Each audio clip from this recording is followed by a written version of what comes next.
My name is Sam Vaknin. I'm the author of Malignant Self-Love, Narcissism Revisited. Narcissists hate children. They envy them. This is regardless of whether the children in question are the narcissists or other people's. Philip Larkin, the famous poet, wrote, "I should be unhappy having to put up indefinitely with the company of other children. Their noise, their nastiness, their boasting, their back answers, their cruelty, their silliness, the realization that it was not people I disliked, but children, was for me one of those celebrated moments of revelation." So what goes in the narcissist's mind, what goes throughout it, when he first sets eyes on a child or a group of children? Let us take a trip into his brain, into the narcissist's furthest recesses of the mind, and let's see what is his inner dialogue.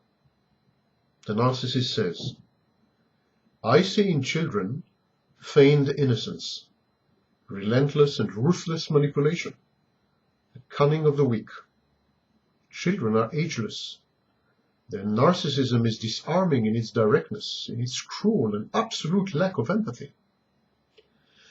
Children demand with insistence. They punish absent-mindedly. They idealize and devalue capriciously. Children," says the narcissist, "have no loyalty.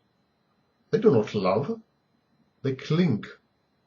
Their dependence is a mighty weapon, and their neediness is a drug. Children have no time, neither before nor after. To them, existence is a mere play. They are the actors, and we, all of us, are props.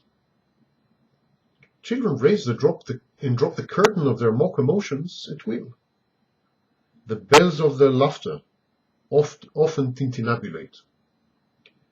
They are the fresh abode in good and evil pure, and they are pure when they are good and when they are evil. To me," says the narcissist, "children are both mirrors and competitors. They reflect authentically my constant need for adulation and attention.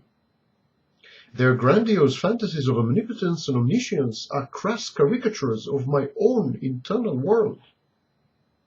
The narcissist continues, "The way children abuse others and mistreat them hits close to home. Their innocuous charm, their endless curiosity, their fount of energy, their skulking, their nagging, their boasting, their bragging, their lying, their manipulation, they are all mutations of my own behavior." The narcissist recognizes his own thwarted self in children. He says, "When children make their entrance, all attention is diverted. Their fantasies endear them to their listeners. Their vainglorious swagger often causes smiles. Their trite stupidities are invariably treated as pearls of wisdom. Their nagging is yielded to. Their threats provoke to action. Their needs are accommodated urgently. And I, the narcissist, stand aside. I am an abandoned center of attention when children are around. I'm the dormant eye of an intellectual storm, all but ignored and neglected. I watch the child with envy, with rage, with wrath. I hate the child's effortless ability to defeat me at my own game." Children are loved by mothers, as I, the narcissist, was not. They are nothing but bundled emotions, and they are bundles of happiness, and they are bundles of joy, and they are bundles of hope, and I'm jealous of them. I'm infuriated by my deprivation. I am fearful of the sadness and hopelessness that they provoke in me.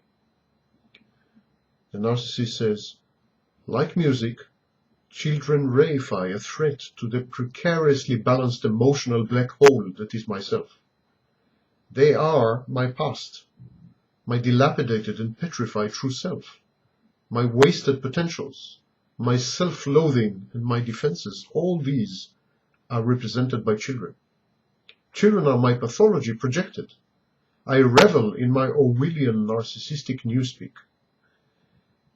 Love, in this case, is weakness.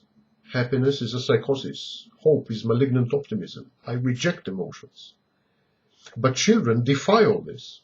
They are proof positive of how different it all could have been.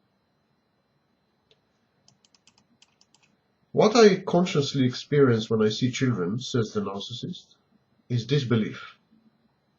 The narcissist attests, I cannot understand how anyone can love these thuggish brats, their dripping noses, their gelatinous fat bodies, their whitish sweat and their bed breath.